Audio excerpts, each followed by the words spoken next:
आज की वीडियो में आपका स्वागत है। आज हम देखेंगे क्लास 10th के साइंस के सिलेबस को। ये जो सिलेबस है बाय लैंग्वेज होने वाला है, हिंदी और इंग्लिश दोनों यानी कि टाइप के विद्यार्थी इसको समझ सकते हैं। और समझने के बाद जब हमारे इसके नोट्स आएंगे, अब डेली नोट्स अपलोड होंगे, तो नोट्स और क्लास अपलोड होगी तो आपको हमारे इस चैनल पे क्या एवरीडे आपको क्लास मिलती रहेगी। और जो हमारी क्लास रहेंगी और हिंदी और इंग्लिश दोनों में कंबाइंड रहेंगी। इससे आपको क्या समझने में आसानी होगी। तो आज हम देखते हैं कि जो हमारा यानी कि 10th क्लास का साइंस का सिलेबस रहता है वो सिलेबस क्या है और हम उसमें क्या पढ़ेंगे और क्या हमें यानी कि जानने को मिलेगा। तो सबसे पहले जो हमारा चैप्टर का नाम है, इसका नाम है chemical reaction and equation. Chemical reaction equation Hindi में बोले तो रासायनिक अभिक्रिया एवं समीकरण।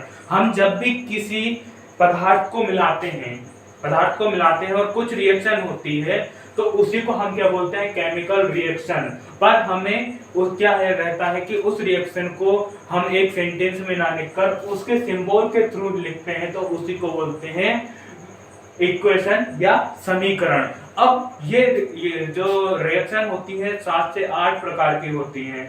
तो हम इन रिएक्शंस को बहुत डीपली चैप्टर नंबर 1 में पढ़ेंगे, जिसका नाम है केमिकल रिएक्शन एंड इक्वेशन। इसके बाद जैसे ही हम सेकेंड चैप्टर पर जंप करते हैं, तो सेकेंड चैप्टर पे जंप करने के बाद हमें यहाँ पर एक एसिड बेस एंड सॉल्ट, जिसे हिंदी में बोलते हैं अम्ल क्षार एवं लवण। जैसे हम हमारी डेली लाइफ में आप क्षार का यूज करते हो, बेस का यूज करते हो, अम्ल का यूज करते हो, पर सर हमें नहीं पता है। आप मिल्क पीते हो तो मिल्क में लैक्टिक एसिड प्रेजेंट होता है, प्रेजेंट होता है। आप कपड़े धोने का सोडा यूज करते हो, जिसे वॉशिंग सोडा बोलते हैं, तो वॉशिंग सोडे का भी आप क्या करते हो, यूज करते हो, जिसे क्या बोलते हैं, बेस। और सॉल्ट मतलब तो सॉल्ट आप समझते ही हो, नमक तो एवरी डे घर में यूज होता है। अब इसमें एसिड बेस एंड सॉल्ट, इसके बारे में हम पढ़ेंगे, इसके बारे में अंतर देखने को मिलेगा हमें कि क्या क्या इसमें अंतर होते हैं और कौन कौन से केमिकल हैं जो हमारी अवर लाइफ में यूज किए जाते हैं। अब जैसे ही सेकंड चैप्टर में बात आते हैं, सेकंड चैप्टर हमने पता कर लिया है। थर्ड चैप्टर में जैसे ही आते हैं तो इसमें मेटल और नॉन मेटल। आपने 4th क्लास में पढ़ा होगा कि जब हम पदार्थों को 2 पार्ट में बांटते हैं, मेटल को 2 पार्ट में डिवाइड करते हैं, तो फर्स्ट पार्ट आता है मेटल के फर्स्ट पार्ट में आता है केमिकल एंड फिजिकली चेंजेस। अगर हम केमिकली चेंजेस की बात करें तो केमिकल चेंजेस में 2 पार्ट में आता है प्योर एंड मिक्सचर को हम और डिफाइन करेंगे। तो प्योर को डिफाइन करेंगे तो प्योर 2 टाइप का होता है, एक एलिमेंट होता है और सेकंड होता है कंपाउंड। अब एलिमेंट के अंदर क्या होता है कि एलिमेंट के अंदर हम मेटल और नॉन मेटल के बारे में पढ़ते हैं, जिसे हिंदी में बोलते हैं धातु और अधातु। नेक्स्ट चैप्टर के बाद हम जंप करते हैं 4th chapter, carbon. What is carbon? हमारे पीरियोडिक टेबल में 118 एलिमेंट हैं, 118 एलिमेंट, जिसे हम कहेंगे तत्व।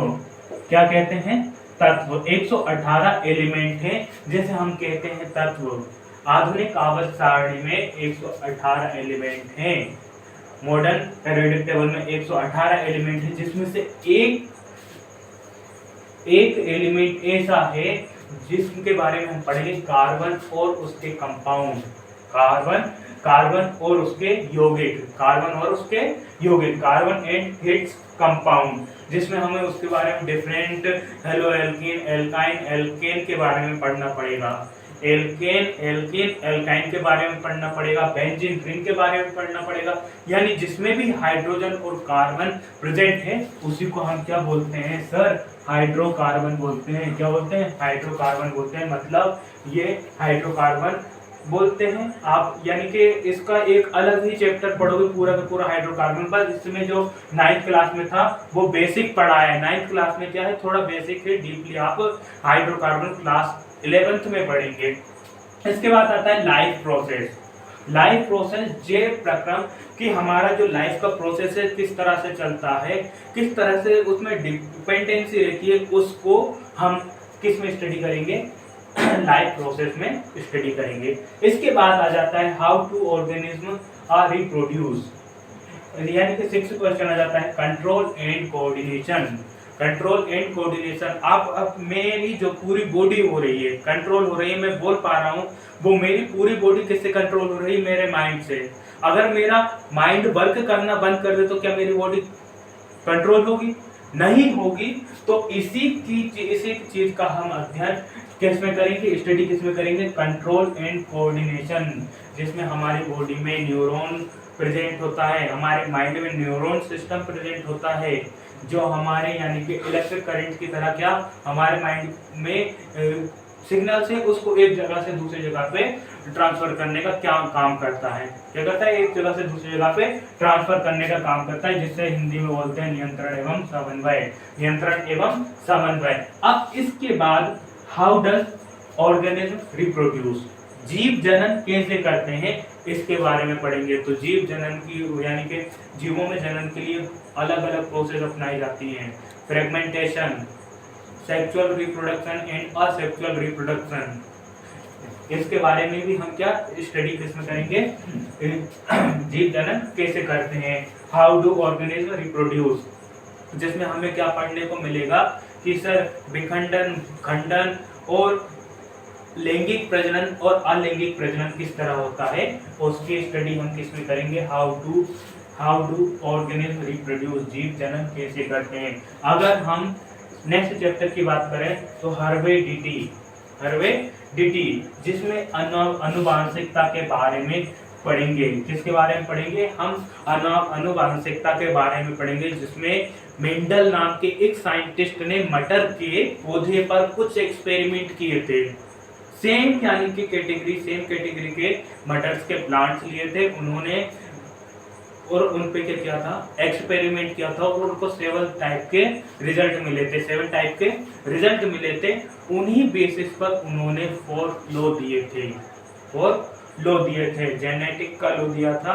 और उस यानी कि पूरी जो लॉ है जेनेटिक के लॉ हम किसमें स्टडी करेंगे, हार्वेसिटी, जिसे हम बोलते हैं अनुवांशिकता। नेक्स्ट क्वेश्चन आता है, नेक्स्ट चैप्टर आता है light reflection and refraction. Light reflection and refraction, प्रकाश परावर्तन एवं अपवर्तन, प्रकाश परावर्तन एवं अपवर्तन। यदि कोई भी सनलाइट, अब अपवर्ड यानी कि इसमें रिफ्लेक्शन और रिफ्रैक्शन कब होगा, जब सनलाइट प्रेजेंट होगी। अब सनलाइट प्रेजेंट ही नहीं है तो क्या रिफ्लेक्शन होगा, इम्पॉसिबल, हो ही नहीं सकता है। तो यहाँ पर सनलाइट आ रही है और यहाँ से सनलाइट आ रही है और यहाँ से टकरा कर टच होकर रिवर्स लौट जा रही, तो इसी को क्या बोलते हैं हम, रिफ्लेक्शन। इसी को क्या बोलेंगे, रिफ्लेक्शन। तो इसकी स्टडी, डीप स्टडी हम किसमें करेंगे, प्रकाश परावर्तन एवं अपवर्तन, लाइट रिफ्लेक्शन एंड रिफ्रैक्शन। जैसे ही हम नेक्स्ट चैप्टर पे जंप करते हैं, जैसे ही हम नेक्स्ट चैप्टर पर जंप करते हैं, human I and colourful bird, human I and colourful world सही यहाँ पे आएगा, हम कलरफुल बर्ड। अब हम यहाँ पे अगर बात करें, ह्यूमन आई, बिना आंखों के हम कलरफुल बर्ड नहीं देख पाते हैं। तो इसमें हम जो ह्यूमन की आई है उसके बारे में बहुत डीपली समझेंगे कि ह्यूमन की आई में क्या क्या प्रेजेंट होता है, कॉर्निया क्या होता है, कोरोना क्या होता है, ऑर्निया क्या होता है। इसके बारे में हम क्या डीपली स्टडी किसमें करेंगे, मानव नेत्र एवं रंग बिरंगा संसार, मानव नेत्र एवं रंग बिरंगा संसार। अभी जो भी यानी कि कोई ब्लाइंड पर्सन है, उससे आप पूछोगे कि आपने कलर्स देखे हैं, तो वो बिल्कुल मना कर देगा। क्या कर देगा, मना कर देगा, क्योंकि उसकी जो लाइफ है कलरफुल है ही नहीं। ब्लाइंड पर्सन, किसके, ब्लाइंड पर्सन की लाइफ है जो कलरफुल है ही नहीं। और नेक्स्ट जैसे ही चैप्टर पे हम जंप करते हैं तो इसकी बात आ जाती है इलेक्ट्रिसिटी। अब इलेक्ट्रिसिटी को हिंदी में बोलते हैं विद्युत, इलेक्ट्रिसिटी को हिंदी में क्या बोलते हैं, विद्युत। अब इलेक्ट्रिसिटी मतलब इलेक्ट्रॉन, इलेक्ट्रिसिटी मतलब इलेक्ट्रॉन, इलेक्ट्रॉन एक जगह से दूसरी जगह पे क्या कर रहे हैं, मूवमेंट कर रहे हैं। इलेक्ट्रॉन एक जगह से दूसरी जगह पर मूवमेंट कर रहे हैं, उसी को हम क्या बोलते हैं, इलेक्ट्रिसिटी बोलते हैं। क्या बोलते हैं, इलेक्ट्रिसिटी बोलते हैं। इसके बाद नेक्स्ट चैप्टर पर जंप करते हैं, magnetic effect and magnetic effect of electric current. अब मैग्नेटिक इफेक्ट से हम पता भी क्या करते हैं, इलेक्ट्रिसिटी को जनरेट किया जा सकता है, और इलेक्ट्रिक इफेक्ट से मैग्नेटिक इफेक्ट को जनरेट किया जा सकता है। अब आपने देखा होगा कि आपका जो पंखा चलता है, आपका जो पंखा चलता है, आप उसको इलेक्ट्रिसिटी दे रहे हो, इलेक्ट्रिसिटी देने के बाद उसमें मैग्नेटिक फील्ड जनरेट होता है। मैग्नेटिक फील्ड जनरेट होता है, उसके बाद जो पंखे में रोटेटर होता है, फैन में रोटेटर होता है, वो क्या करने लगता है, मूवमेंट करने लगता है। तो उसके बारे में हम डीपली स्टडी किसमें करेंगे, विद्युत धारा एवं विद्युत धारा के चुंबकीय प्रभाव, विद्युत धारा के चुंबकीय प्रभाव। और नेक्स्ट एंड लास्ट चैप्टर आता है आवर एनवायरनमेंट, हमारा पर्यावरण। तो हमारे पर्यावरण में हम क्लास 1 से लेकर 5 तक, अगर इंग्लिश में बोले तो EWS, EBS में हम पूरा एनवायरनमेंट हमने पढ़ा है। और पर्यावरण हम बेसिकली क्या है, डीपली स्टडी करते आ रहे हैं कि पर्यावरण में क्या होता है। तो इसको आप बहुत अच्छे से याद कर लीजिएगा, इसको बहुत अच्छे से याद कर लीजिएगा। और इसके बाद आप एक काम और कीजिएगा, इसकी सेकंड वीडियो में मैं जो 20 एलिमेंट है, जब तक मैं यानी कि वो 20 एलिमेंट, जैसे मैंने बोला यहाँ पर 118 एलिमेंट है, कितने 118 एलिमेंट है, तो 118 एलिमेंट्स में से 20 एलिमेंट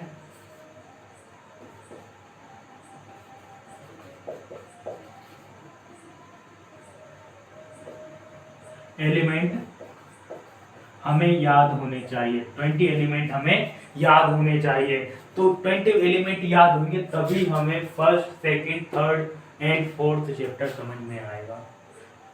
कितने, 1 2 3 4 चैप्टर समझ में आ जाएंगे। और इसी के बेस पे अभी जैसे मैंने 20 एलिमेंट लिखवाए हैं, उसके बाद अगर जैसे ही चैप्टर यानी फर्स्ट चैप्टर कंप्लीट हुआ, तो सेकंड चैप्टर में हम जैसे ही जंप करेंगे तो हमें कुछ फॉर्मूलाज भी लिखने पड़ेंगे, एसिड एंड बेस के फॉर्मूलाज, जैसे सल्फ्यूरिक एसिड हो गया, नाइट्रिक एसिड हो गया, एक्वारेजिया हो गया और हाइड्रोक्लोरिक एसिड हो गया। तो इनको हमें लिखने की जरूरत पड़ेगी। बाकी के मेटल एंड नॉन मेटल तो बहुत सारे हैं, मेटल एंड नॉन मेटल्स बहुत सारे हैं, पर बात ये हमने उनके कैरेक्टर्स, उनके गुणधर्म, प्रॉपर्टी याद रख ली, तो हमें उससे किसी भी चीज को अगर हम पता करेंगे तो हमें इजीली पता चल जाएगा कि वो मेटल है कि नॉन मेटल है। एक कैरेक्टर में अभी आपको बता देता हूँ, ये क्या है, पेन है, ये क्या है, पेन है, मार्कर है। अगर मैं इसको इलेक्ट्रिसिटी इसमें दूंगा तो क्या मुझे झटका लगेगा, या फिर मैं इसमें इलेक्ट्रिसिटी एक जगह से दूसरी जगह पर ट्रांसफर की जाएगी, तो नहीं सर। तो यानी कि ये क्या है, नॉन मेटल है। क्या है, नॉन मेटल है। वैसे ही मैं विथ एग्जाम्पल आपको समझाऊंगा। ये तो मेरे पास यानी कि बेसिकली ये सिलेबस डिस्कशन करने के लिए था, पर जब हम ये रिएक्शन पढ़ेंगे, इसमें रिएक्शन पढ़ेंगे तो हमारे पास कॉम्बिनेशन रिएक्शन आएगी, डिकम्पोजिशन रिएक्शन आएगी, displacement reaction, double displacement reactions and chemical equations, रासायनिक अभिक्रियाएं, ये चीजें हमें पढ़ने को मिलेगी। ये चीजें हमें पढ़ने को मिलेगी कि सर ये कॉम्बिनेशन रिएक्शन क्या होती है। तो आज की वीडियो में ज्यादा लॉन्ग नहीं खींचने वाला हूँ, उसके पीछे का रीजन यही है कि ज्यादा वीडियो लंबा खींचेंगे तो स्टूडेंट बोरिंग से हो जाते हैं। पर आप इसकी जब मैं 20 एलिमेंट को लिखवाऊंगा, जब 20 एलिमेंट को लिखवाऊंगा तो इसको सेकंड वीडियो आपको जरूर देखनी पड़ेगी। अगर उन 20 एलिमेंट को आपने याद नहीं किया तो मैं आपसे बोल रहा हूँ चैप्टर नंबर 1 2 3 4 ये कभी समझ में नहीं आने वाला, ये कभी समझ में आने नहीं वाला है जब तक आपको वो 20 एलिमेंट याद ना हो जाए। सबसे पहले आप 20 एलिमेंट को याद करें, फिर उसके बाद जब हम फर्स्ट चैप्टर पढ़ेंगे तो फर्स्ट चैप्टर में हमें इसके बारे में क्या डीपली स्टडी मिलेगी और इजीली समझ में आ जाएगा। तो आज की वीडियो आपको कैसी लगी, अपना रिव्यू हमें कमेंट बॉक्स में दें, और चैनल को आगे की और वीडियो देखने के लिए चैनल को सब्सक्राइब करें, वीडियो को लाइक करें और जो भी यानी कि इसमें मिस्टेक है, उन मिस्टेक को आप अपनी यानी कि कमेंट बॉक्स में डालिए, ताकि कि हम इसमें कुछ चेंजेस कर सकें। और आपके लिए हम ज़्यादा से ज़्यादा आप अपने यानी कि फ्रेंड्स को शेयर कीजिए, जिससे हमें मोटिवेशन मिलता रहे ऐसे ही मोर वीडियो बनाने के लिए। Thank you and watching my और न्यू वीडियो।